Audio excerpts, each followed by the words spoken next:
Hello दोस्तों, आप सभी का मेरे चैनल एजुकेशन जीनियस पे तहे दिल से स्वागत है। दोस्तों, जैसे कि आपने थंबनेल में देखा, आज का हमारा टॉपिक होगा टेम्परेचर ऑफ अर्थ। इसको हम बहुत ही ज़्यादा डिटेल में कवर करेंगे। दोस्तों, ये बहुत ही इम्पोर्टेंट टॉपिक है जो किसी भी एग्ज़ाम में पूछा जा सकता है।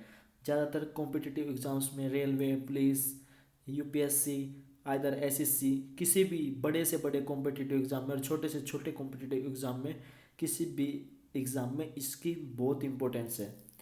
तो चलिए दोस्तों, बिना टाइम वेस्ट किए वीडियो में आगे बढ़ते हैं और इससे डिटेल में पढ़ते हैं। और वीडियो को पूरा देखना, तब तक आप लास्ट में पहुंचोगे, तब तक आपको पूरा टेम्परेचर का कंसेप्ट, टेम्परेचर ऑफ अर्थ अच्छे से समझ में आ जाएगा।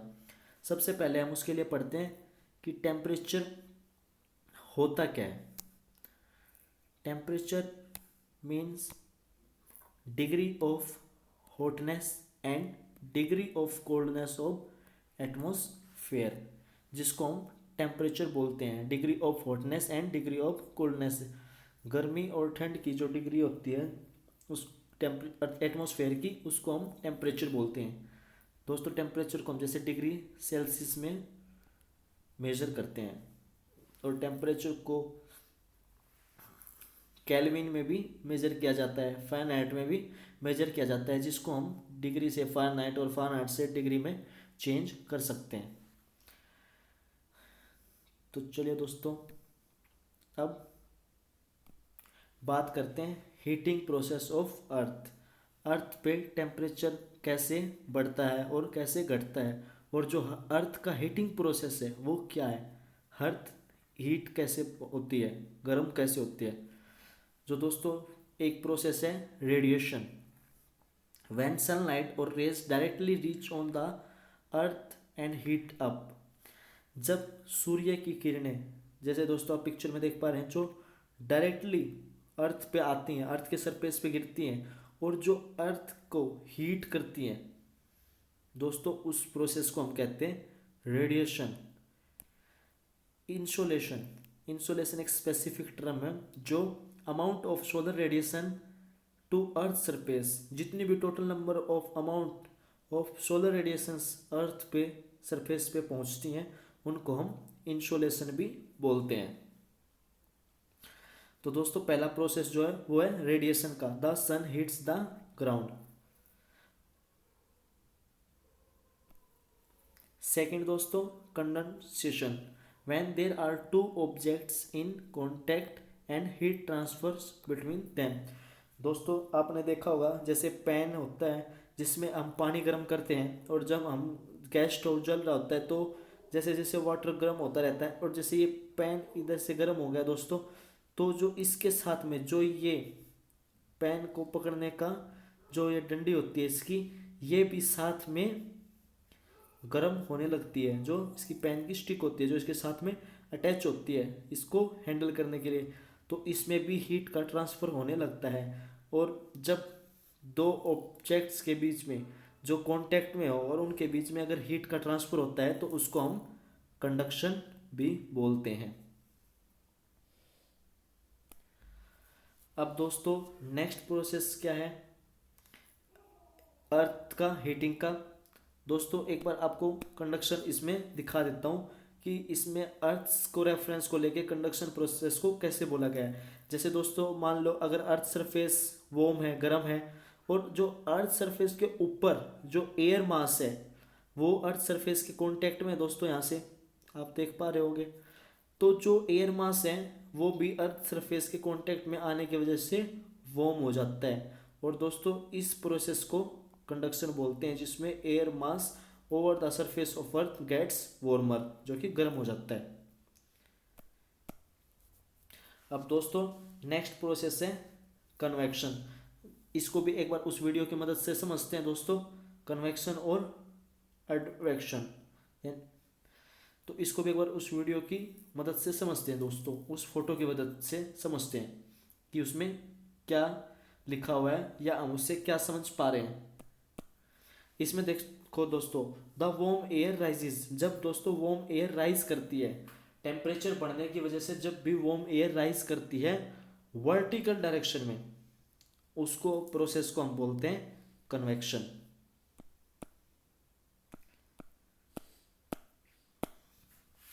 तो दोस्तों इसमें यहाँ पे आप देख पा रहे होगे जैसे वार्म ऊपर की तरफ राइज कर रही है, वर्टिकल डायरेक्शन में जो एयर की मूवमेंट हो रही है, जो राइज कर रही है टेम्परेचर इंक्रीज होने की वजह से, उस प्रोसेस को हम बोलते हैं कन्वेक्शन।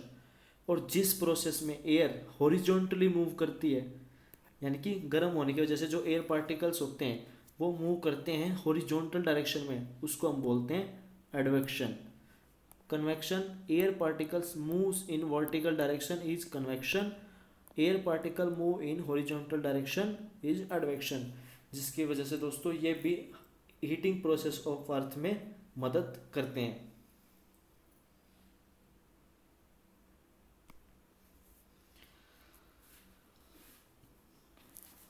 अब दोस्तों जो इनकमिंग सोलर रेडिएशंस होती हैं वो शॉर्ट वेव्स होती हैं, शॉर्ट वेवलेंथ होती है उनकी। दे हीट अप द सरफेस, जो इनकमिंग सोलर रेडिएशंस होती हैं उनकी शॉर्ट वेव लेंथ होती है और जिसकी वजह से वो सरफेस को हीट अप करती हैं। And earth surface release terrestrial radiations along long wave. जो दोस्तों अर्थ जो इनकमिंग सोलर रेडिएशंस होती हैं ना वो शॉर्ट वेव्स होती हैं जिनकी हाई एनर्जी होती है और हायर फ्रीक्वेंसी होती है।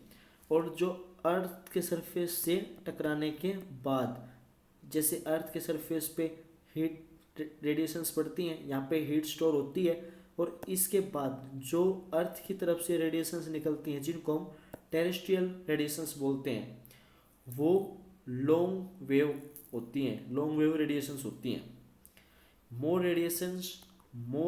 Radiations more energy and more energy more frequency. दोस्तों जितनी ज़्यादा रेडिएशंस होंगे उतनी ज़्यादा एनर्जी होगी और जितनी ज़्यादा एनर्जी होगी उतनी ज़्यादा फ्रीक्वेंसी होगी। जो अर्थ का एटमॉस्फेयर है acts as a transparent to short waves of solar radiations. जो दोस्तों सोलर रेडिएशंस होती है ना उनके केस में जो अर्थ का एटमॉस्फेयर है वो ट्रांसपेरेंट की तरह काम करता है। जो दोस्तों सोलर इनकमिंग रेडिएशंस होती हैं, जो सन की तरफ से रेडिएशंस आती हैं, उनके अंदर ज़्यादा एनर्जी होती है एंड हाई फ्रीक्वेंसी होती है, उनकी मोर फ्रीक्वेंसी होती है, जो कि not possible by green house gases to absorb. जो ग्रीन हाउस गैसेज के द्वारा रेडिएशंस एब्जॉर्ब नहीं करी जा सकती। बट जब दोस्तों सोलर रेडिएशंस अर्थ के सरफेस पे पहुंचती हैं उस टाइम पे उनको ग्रीन हाउस गैसेस के द्वारा एब्जॉर्ब नहीं किया जा सकता। ग्रीन हाउस गैसेस में जो मेनली गैसेस होती है जैसे दोस्तों CO2, methane and water vapour, उनको एब्जॉर्ब नहीं किया जा सकता। बट टेरेस्ट्रियल रेडिएशंस जो लो एनर्जी होती है, जिनकी लो फ्रीक्वेंसी होती है, वो पॉसिबिलिटी है उनकी कि वो ग्रीन हाउस गैसेस के द्वारा अब्जॉर्ब की जा सकती हैं। और जिसकी वजह से अगर ग्रीन हाउस गैसेस उनको टेरेस्ट्रियल रेडिएशंस को एब्जॉर्ब करती है, जिसकी वजह से हीट बढ़ती है, हीट की वजह से जिसकी वजह से टेम्परेचर बढ़ता है, hence it will increase the temperature of the earth. In polar regions cultivation due to glass house with the process of green house affect. अब दोस्तों पोलर रीजन्स में क्या होता है, पोलर रीजन्स में फ्रीड जोन होता है, वहाँ पे टेम्परेचर बहुत ही ज़्यादा लो होता है जो कि कल्टीवेशन के लिए सूटेबल नहीं होता। तो वहाँ पे क्या होता है कि जो ग्लास के हाउसेज होते हैं जिनके अंदर ग्रीन हाउस इफेक्ट का प्रोसेस यूज़ करके उनमें ये जो ग्रीन हाउस गैसेज हैं उनको डाल के तो ग्लासेस के अंदर एक ऐसा इन्वायरमेंट क्रिएट किया जाता है जो कि कल्टीवेशन के लिए सूटेबल हो जाए। ग्रीन हाउस ऐसी गैसेस को यूज़ करने की वजह से जो वो ग्लास हाउस वो एक ऐसे इन्वायरमेंट की तरह इफेक्ट करता है जैसे कि नॉर्मल कंडीशंस में होता है, जो इक्वेटोरियल और ट्रॉपिकल रीजन्स में होता है। अब दोस्तों जो transfer of heat through medium और एटमॉस्फेयर वर्टिकली कन्वेक्शन होता है, horizontally advection. Transfer of heat through medium contact when air is in contact with earth surface, ये आपको मैंने बताया था अभी कि कंडक्शन, जिसमें अर्थ का एयर मास वार्म हो जाता है, जिसका टेम्परेचर बढ़ जाता है। अब दोस्तों फैक्टर्स अफेक्टिंग द टेम्परेचर, वो कौन से फैक्टर्स हैं दोस्तों जो अर्थ के टेम्परेचर को हाईली अफेक्ट करते हैं?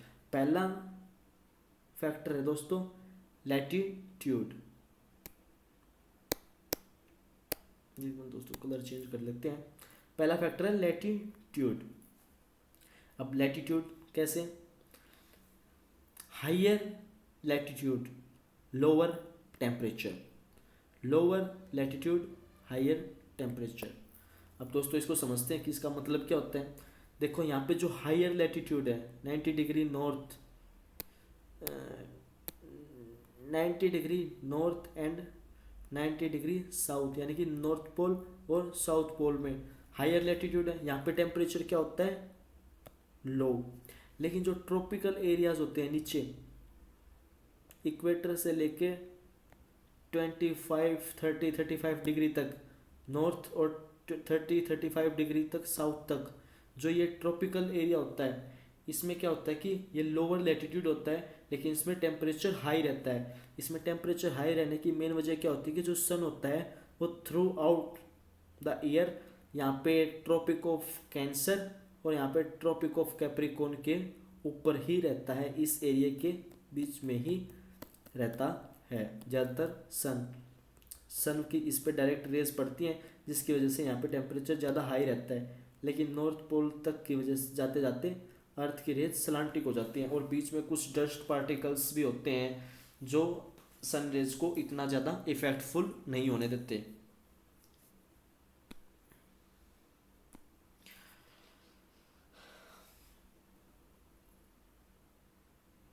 अब दोस्तों इसमें एक केस और होता है, इसमें जो इक्वेटर के नॉर्थ और जो साउथ उसमें टेम्परेचर ज़्यादा हाई रिकॉर्ड होता है बजाय इक्वेटर, क्योंकि इक्वेटर पे दोस्तों लगातार पूरा साल थ्रू आउट द ईयर यहाँ पे रेनफॉल होता रहता है, यहाँ पे बारिश होती रहती है।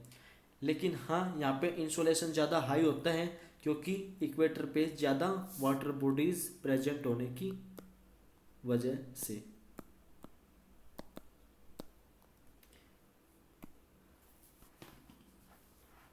अब दोस्तों एल्टीट्यूड में क्या होता है? अर्थ का temperature same temperature found in the latitude higher latitude, same temperature found in the higher altitude. इसका मतलब क्या है दोस्तों? जो हायर लैटिट्यूड है और जो हायर एल्टीट्यूड है, हायर लैटिट्यूड क्या होता है कि पोलर रीजन जिसमें north pole and south pole, उनमें टेम्परेचर क्या होता है? लो। और जितना higher we go cooler we feel, जितना ज़्यादा हाइट बढ़ेगी उतना टेम्परेचर क्या होता जाएगा? कम। किसकी वजह से दोस्तों? Normal lapse rate. Temperature decreases with elevation, normal lapse rate की वजह से। CO2 decreases with elevation, CO2 कम हो जाता है। एंड टेरेस्ट्रियल रेडिएशंस की इंटेंसिटी ऑल्सो डिक्रीज। अब दोस्तों CO2 कम हो जाएगी तो ज़्यादा रेडिएशंस का एब्जॉर्प्शन भी नहीं हो पाएगा, ग्रीन हाउस इफेक्ट नहीं हो पाएगा, जिसकी वजह से टेम्परेचर कम होता चला जाएगा। और टेरेस्ट्रियल रेडिएशंस होती हैं जो वो भी इतनी ऊंचाई पर जाते जाते ज़्यादा इंटेंस, उनकी इंटेंसिटी ज़्यादा नहीं होती, उनकी इंटेंसिटी भी कम हो जाती है, डिक्रीज हो जाती है। अब दोस्तों डिस्टेंस फ्रॉम सी एंड कॉन्टिनेंटलिटी। अब दोस्तों ये भी एक बहुत बड़ा फैक्टर है अर्थ के टेम्परेचर को डिसाइड करने के लिए। स्पेसिफिक हीट, सबसे पहले मैं पता होना चाहिए स्पेसिफिक हीट क्या होता है। Heat required to raise temperature of unit mass by 1 degree Celsius. जैसे ये कोई एक यूनिट मास है और इसका टेम्परेचर अगर हमें 1 डिग्री सेल्सियस के लिए बढ़ाना है तो जितनी भी जो हीट रिक्वायर्ड होगी उसको हम बोलेंगे दोस्तों स्पेसिफिक हीट।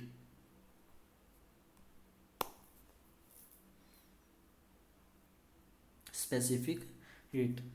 अब दोस्तों मैं आपको बताऊंगा कि कॉन्टिनेंटलिटी और distance from the sea, distance from the sea oblique continentality क्या होता है? In continent less area and in ocean more area to heat up, different heating between land and water due to specific heat. During summer, continent faster heat up than ocean. Air mass cooler on the ocean and decrease temperature on the continent. Interior of continent decrease temperature. During winter, continent lose heat faster. Good absorber और good emitter. अब दोस्तों एक एक topic को अच्छे से, मतलब एक एक पॉइंट को इसमें अच्छे से समझते हैं। In continent less area and in ocean more area to heat up. दोस्तों कॉन्टिनेंट में क्या होता है कि जो सरफेस होता है वो ओपेक होता है,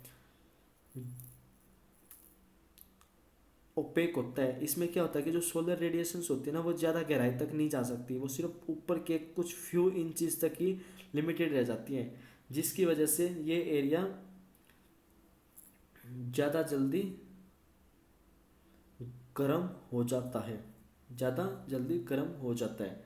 लेकिन ओशियंस में क्या होता है दोस्तों, जो सोलर रेडिएशंस होती हैं वो अप टू 200 मीटर तक जा सकती हैं। अप टू 200 मीटर की जो डेप्थ होती है वहाँ तक सोलर रेडिएशंस ट्रेवल करती हैं, जिसकी वजह इस जोन को हम दोस्तों फोटोइक जोन भी कहते हैं, photic zone.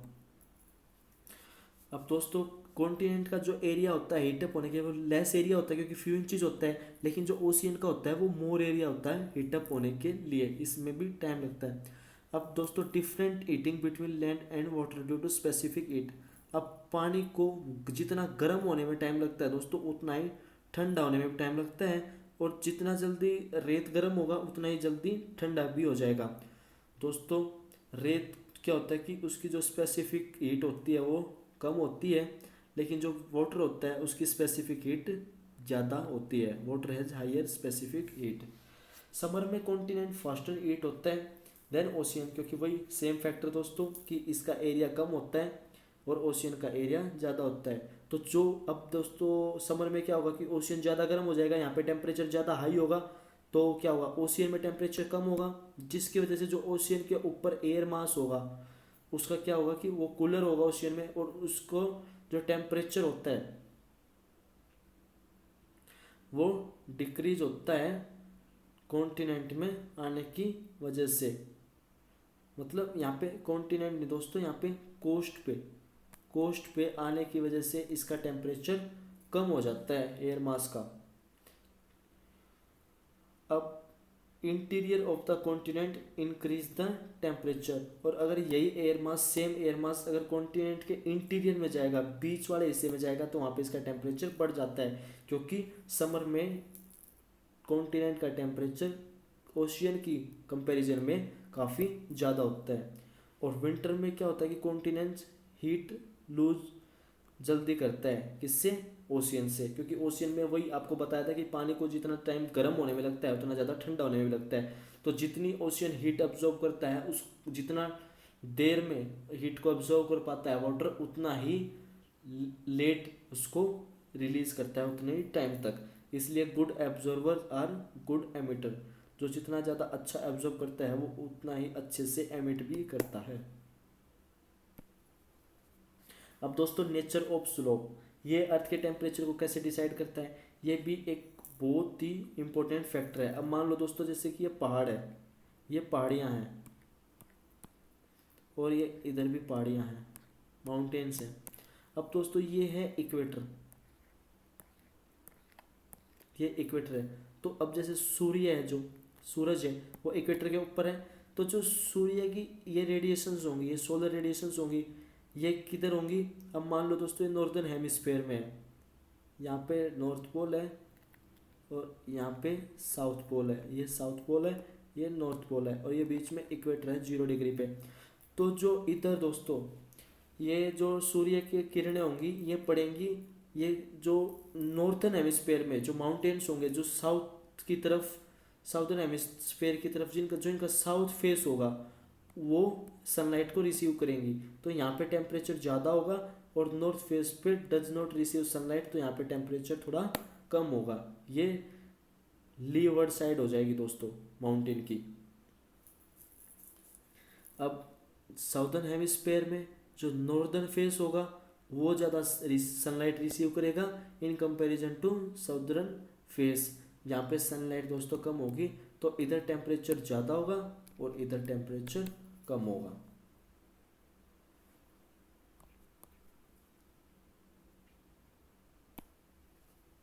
Winds and air circulation. दोस्तों जो विंड्स होती हैं वो can be called as regulator of temperature. हम विंड्स को टेम्परेचर का रेगुलेटर भी कहते हैं। एयर इन मोशन, हवा मोशन में क्या कहलाती है, विंड, जिनको हम टेम्परेचर का रेगुलेटर भी बोलते हैं। वार्म विंड होती हैं जो दोस्तों वो क्या करती हैं कि जैसे मान लो ये अर्थ है, यहाँ पे इक्वेटर है, जो वार्म विंड होती है उनका क्या काम होता है कि इक्वेटर से पोल्स तक एयर को लेके जाती हैं और वहाँ पे जाके पोल्स पे टेम्परेचर को क्या करती हैं, इंक्रीज कर देती हैं, इंक्रीज द टेम्परेचर। और जो वहाँ से जो कोल्ड विंड होती हैं पोल की तरफ से वो इक्वेटर पे आती हैं और यहाँ पे आके क्या करती हैं, टेम्परेचर को डिक्रीज कर देती हैं। तो दोस्तों ये फैक्टर्स हैं जो अर्थ के टेम्परेचर को हाईली इफेक्ट करते हैं। अब दोस्तों अर्थ के टेम्परेचर का डिस्ट्रीब्यूशन कैसे है, हॉरिजॉन्टली एंड वर्टिकली। वर्टिकली तो दोस्तों पहले पढ़ते हैं हम horizontal. Moving north to south, horizontal temperature decreases towards higher latitude and decreases and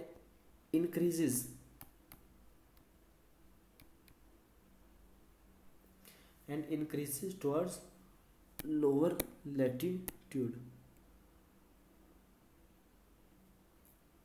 देखो दोस्तों इसको इरेज कर देते हैं।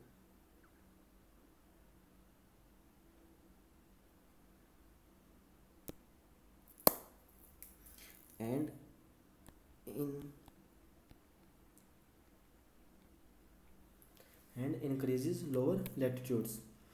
अब दोस्तों क्या होता है कि जो ये इक्वेटर होता है, यहाँ पे सूर्य होता है, ये डायरेक्ट कहाँ पे थ्रू आउट द ईयर कहाँ पे शाइन करता रहता है, ट्रॉपिक ऑफ कैंसर से लेके ट्रॉपिक ऑफ कैप्रिकॉर्न पे, यानी कि जो ट्रॉपिकल जोन होता है मेनली इसे में सूर्य ज़्यादा से ज़्यादा शाइन करता रहता है।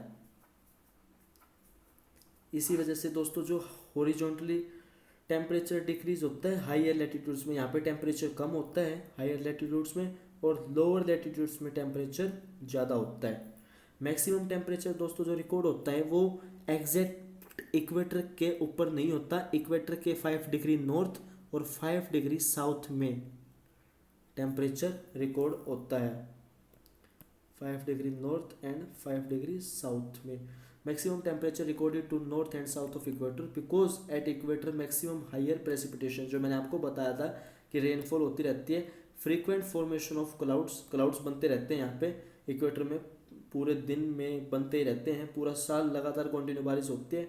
डिक्रीज इंटेंसिटी, जो टेम्परेचर होता है उसको कम कर देता है, बट इंसोलेशन हाइयर रहता है due to the presence of lot of water bodies, क्योंकि यहाँ पे ज़्यादा वाटर बॉडीज प्रेजेंट होने की वजह से इंसोलेशन ज़्यादा होता है। वर्टिकली, अब दोस्तों अर्थ के टेम्परेचर को वर्टिकली कैसे एक्सप्लेन किया गया है, जो सबसे हमने एक बार पीछे टॉपिक मैंने आपको वीडियो बना के दी थी जिसमें मैंने वीडियो में आपको समझाया था कि जो अर्थ के एटमॉस्फेयर का स्ट्रक्चर क्या है। अगर आपको अर्थ के एटमॉस्फेयर का स्ट्रक्चर कुछ क्लियर नहीं है तो आप मेरी पिछली वीडियो में जाके वहाँ से अर्थ के स्ट्रक्चर को बहुत ज़्यादा अच्छे से समझ सकते हो। जो अर्थ के स्ट्रक्चर की लोएस्ट लेयर होती है 0 से 10 डिग्री और 12 डिग्री तक, उसको बोलते हैं ट्रोपोस्फेयर। इसमें क्या होता है कि जैसे जैसे हम हाइट के साथ आगे बढ़ते जाते हैं इसमें टेम्परेचर डिक्रीज होता रहता है। क्यों? नॉर्मल लैप्स रेट की वजह से, जिसमें 6.5 डिग्री सेल्सियस पर किलोमीटर कम होता है। अब दोस्तों अब जो सेकंड लेयर होती है स्ट्रेटोस्फेयर, जो कि 10 किलोमीटर से 50 किलोमीटर तक होती है, जिसमें एक 35 किलोमीटर की ओजोन लेयर भी होती है। इसमें दोस्तों टेम्परेचर क्या है कि बढ़ता है। टेम्परेचर क्यों बढ़ता है? इसमें यूवी रेडिएशन का एब्जॉर्प्शन करने के लिए, जो सन की सोलर रेज में से यूवी रेडिएशंस होती हैं उनको एब्जॉर्व करती है ओजोन लेयर, जिनको एब्जॉर्व करने की वजह से यहाँ पे हीट बढ़ती है और टेम्परेचर बढ़ता है। अब दोस्तों जो मीजोस्फीयर होता है जिसमें मीटियोर्स ब्रंट होते हैं, इसमें टेम्परेचर डिक्रीज होता है नॉर्मल लैप्स रेट की वजह से भी, और यहाँ पे concentration of lack of gases, यहाँ पे मतलब कि lack of concentration of gases नाम मात्र होती हैं, यहाँ पे गैसेज बिल्कुल भी प्रेजेंट नहीं होती, जिसकी वजह से यहाँ पे टेम्परेचर डिक्रीज होता है। और थर्मोस्फेयर, यहाँ पे टेम्परेचर नियरनेस ऑफ सन, ये सन के नज़दीक होने की वजह से यहाँ पे टेम्परेचर इंक्रीज होता है, और आगे एक्सोस्फेयर में भी बढ़ता जाता है क्योंकि सन और भी क्लोज हो जाता है। और जो थर्मोस्फेयर होता है वो 400 किलोमीटर तक होता है, मीसो जो स्फेयर होता है वो 80 किलोमीटर तक होता है, और जो स्ट्रेटोस्फेयर होता है वो 12 टू 15 किलोमीटर तक होता है।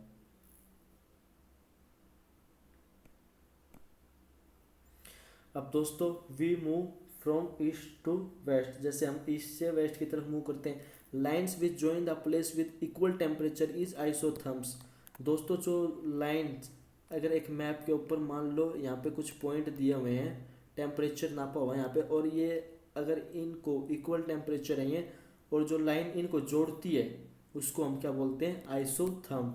Same latitude same surface will have same temperature. अगर दोस्तों मान लो यहाँ पे सरफेस है, और यहाँ पे सरफेस है, और यहाँ पे सरफेस है, तो जो सेम लैटिट्यूड पे, इस सेम लैटिट्यूड पे जो टेम्परेचर यहाँ पे होगा वही टेम्परेचर यहाँ पे भी होगा, और वही सेम टेम्परेचर यहाँ पे भी होगा, तो तीनों जगह का टेम्परेचर सेम होगा। अब दोस्तों in the month of January continent being bending towards equator and ocean towards poles. अभी मैंने आपको बताया था कि सेम लैटिट्यूड पे जो सेम सरफेस है उसका टेम्परेचर सेम होता है। अब दोस्तों जो जनवरी का महीना होता है उसमें नॉर्दर्न हेमिस्फीयर में, बताता हूँ मैं आपको, ज़्यादातर मेनली नॉर्दर्न हेमिस्फीयर में ही बेंडिंग और ज़्यादा मूवमेंट शो होती है, क्योंकि सदर्न हेमिस्फीयर में तो ज़्यादातर वाटर बॉडीज़ हैं, नॉर्दर्न हेमिस्फीयर में लैंड मास ज़्यादा है, जिसकी वजह से यहाँ पे आइसोथर्म्स की ज़्यादा बेंडिंग शो होती है। जैसे दोस्तों क्या होता है कि अब मान लो यहाँ पे इक्वेटर ये 0 डिग्री है। अब जनवरी का जो महीना वहाँ पे यहाँ पे नॉर्दर्न हेमिस्फीयर में क्या होता है, विंटर विंटर होता है यहाँ पे। तो विंटर में क्या होता है कि जो ओशियन है ना, ओशियंस का टेम्परेचर ज़्यादा होता है इन कंपैरिजन टू सरफेस। यहाँ पे 20 डिग्री है तो यहाँ पे सरफेस का कम हो गया, यहाँ पे ओशियंस का ज़्यादा है तो फिर यहाँ पे सरफेस पे फिर कम हो गया, फिर ओशियन में ज़्यादा है तो फिर अर्थ के सरफेस पे कम हो गया, यहाँ पे ओशियन का ज़्यादा है तो फिर सरफेस पे कम हो गया, ओशियन का ज़्यादा है तो यहाँ पे सरफेस पे यहाँ पे कम हो गया, यहाँ पे ओशियन का ज़्यादा है, यहाँ पे सरफेस का फिर कम हो जाता है, यहाँ पे इसका ज़्यादा है, क्योंकि जो सरफेस होता है वो हीट को जल्दी रिलीज़ कर देता है, तो यहाँ पे टेम्परेचर कम होता है, और ओशियन जो वाटर होता है उसमें हीट होती है जिसकी वजह से उसका टेम्परेचर ज़्यादा होता है। अब इसमें दोस्तों आपको क्या होता है कि जो ओशियंस होते हैं उनकी जो बेंडिंग होती है, अब दोस्तों इसमें आपको क्या दिखा रहा है, जो ओशियन होते हैं उनकी जो बेंडिंग होती है वो किसकी तरफ ज़्यादा बेंड कर रहे हैं, जैसे कि टेम्परेचर बढ़ रहा है तो किसकी तरफ बेंड कर रहे हैं, ओशियन पोल्स की तरफ। लेकिन इसमें जो कॉन्टिनेंट्स हैं, कॉन्टिनेंट्स की किस बेंडिंग किसकी तरफ शो हो रही है, इक्वेटर की तरफ, ये पोल्स की तरफ इन द मंथ ऑफ जनवरी। तो दोस्तों कॉन्टिनेंट इक्वेटर की तरफ और जो ओशियंस होते हैं वो पोल्स की तरफ। अब दोस्तों in the month of July जो कॉन्टिनेंट होते हैं वो पोल की तरफ बेंड होते हैं और जो ओशियन होते हैं वो इक्वेटर की तरफ।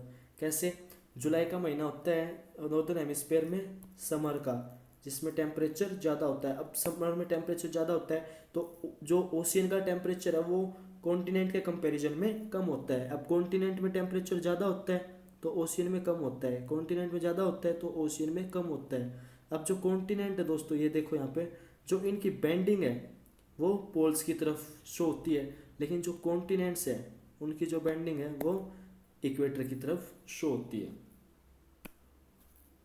अब दोस्तों थर्मल एनोमली क्या होती है, ये एक कंडीशन होती है जहाँ पे एक जो प्लेस है उसका टेम्परेचर डिफरेंट रिकॉर्ड किया जाए इसके ऑब्जर्व लैटिट्यूड के उससे। मान लो दोस्तों कोई प्लेस है, वहाँ पे लैटिट्यूड जो भी है 30 डिग्री है, अगर 30 डिग्री के अकॉर्डिंग उसका टेम्परेचर नहीं है, उससे डिफरेंट टेम्परेचर है उस लेटीट्यूड के according, 30 degree north and south अगर उसके अकॉर्डिंग नहीं है और उससे अलग है, तो उसको बोलते हैं दोस्तों हम thermal anomaly. If temperature more positive anomaly, अगर टेम्परेचर ज़्यादा होगा तो पॉजिटिव एनामली, और टेम्परेचर लेस होगा उस जगह के उससे तो negative anomaly. Positive thermal anomaly का एग्जांपल दोस्तों जैसे अल अजीजा अजीजिया अल्जीजिया एंड डेथ वैली, ये पॉजिटिव थर्मल एनामली के एग्जांपल हैं। और जो नेगेटिव थर्मल एनामली है उसका एग्जांपल है वर्कोयांस्ट, जो कि रसिया में है। अब दोस्तों रेंज ऑफ टेम्परेचर, रेंज हमें किसको किसको बोलते हैं, difference between the maximum temperature and the minimum temperature is called as range, जिसको हम रेंज बोलते हैं। अब मैक्सिमम टेम्परेचर किस महीने में होता है, जुलाई में, मिनिमम किस में होता है, जनवरी में, इन द नॉर्दर्न हेमिस्फीयर। हम नॉर्दर्न हेमिस्फीयर की बात कर रहे हैं दोस्तों, क्योंकि जो सदर्न हेमिस्फीयर होता है उसमें तो ज़्यादातर वाटर बॉडीज हैं, लैंड वहाँ पे बहुत कम है। अब दोस्तों एक चार्ट बनाया हुआ है जिसमें हम मैक्सिमम टेम्परेचर जुलाई का और मिनिमम जनवरी का टेम्परेचर लेंगे और फिर हम रेंज फाइंड आउट करेंगे। इक्वाटोरियल पे क्या होता है कि जो टेम्परेचर मैक्सिमम होता है जुलाई में 30 होता है, मिनिमम क्या होता है जनवरी में 25 तक चला जाता है। तो यहाँ पे जो रेंज होती है वो लेस देन 5 डिग्री सेल्सियस होती है। लेकिन ट्रॉपिकल में टेम्परेचर 35 डिग्री तक भी जाता है और मिनिमम जनवरी में हो जाता है 15 डिग्री तक। तो यहाँ पे जो रेंज होती है वो 20 डिग्री से 25 डिग्री सेल्सियस तक हो जाती है। टेम्परेट जो रीजन है उसमें क्या होता है कि 20 डिग्री मैक्सिमम होती है जुलाई में, महीने में डिग्री सेल्सियस टेम्परेचर होता है, और जो मिनिमम होता है जनवरी के महीने में वो 0 डिग्री से 5 डिग्री तक भी जा सकता है। तो यहाँ पे जो रेंज होती है वो भी 20 से 25 डिग्री तक होती है। पोल्स होता है दोस्तों, उसमें टेम्परेचर होता है 10 डिग्री जुलाई में, लेकिन यहाँ पे जो मिनिमम टेम्परेचर वो -4 डिग्री से -50 डिग्री तक भी जा सकता है। और इसकी वजह से यहाँ पे रेंज जो होती है वो 50 डिग्री से 60 डिग्री सेल्सियस तक होती है। तो दोस्तों मैक्सिमम रेंज जो होती है वो पोल्स में होती है और जो मिनिमम रेंज होती है वो इक्वेटर के ऊपर होती है। और दोस्तों यहाँ पे हमारा जो ये टॉपिक है, ये चैप्टर हमने जो अभी पढ़ रहे थे हम उसको यहाँ पे पूरा कवर होता है टेम्परेचर। और दोस्तों अगर आपको इक्वेटर, ट्रॉपिकल, टेम्परेट और पोल इस रीजन के बारे में समझ में नहीं आ रहा है तो मैंने इसके ऊपर भी एक वीडियो बनाई हुई है, जहाँ पे आप उस वीडियो में जाकर ये देख सकते हैं, जो कि है अर्थ के, सबसे पहले अर्थ के ऊपर, उसमें वहाँ पे आप जाके देख सकते हैं कि जहाँ पे अर्थ है और जहाँ पे सीजन्स आर फॉर्म्ड, उस वीडियो में आप जाके देख सकते हैं कि इक्वेटोरियल, ट्रॉपिकल, टेम्परेट और पोल्स रीजन क्या है। वहाँ पे आपको क्लियरिटी और बहुत अच्छे से समझ में आ जाएगा कि ये चारों रीजन क्या है। और दोस्तों उम्मीद करता हूँ इस वीडियो में आपको टेम्परेचर बहुत ज़्यादा अच्छे से समझ में आ गया होगा। और अगर आपको अभी भी कुछ प्रॉब्लम आ रही तो आप एक बार वीडियो को दोबारा ज़रूर देखें और आप मुझे कमेंट करके बता सकते हैं। वीडियो को देखने के लिए आप सभी का तहे दिल से धन्यवाद। थैंक यू सो मच दोस्तों। वीडियो को शेयर करें, चैनल को सब्सक्राइब जरूर करें, और मिलते हैं अगली नेक्स्ट वीडियो में फिर किसी इंटरेस्टिंग और नॉलेजेबल टॉपिक के साथ। और आप मुझे कमेंट करके भी बता सकते हैं कि किस वीडियो पे या किस टॉपिक पे हमें वीडियो बनानी चाहिए। थैंक यू दोस्तों, वीडियो को देखने के लिए फिर दोबारा आपका दिल से धन्यवाद। Thank you so much. जय हिंद, जय भारत।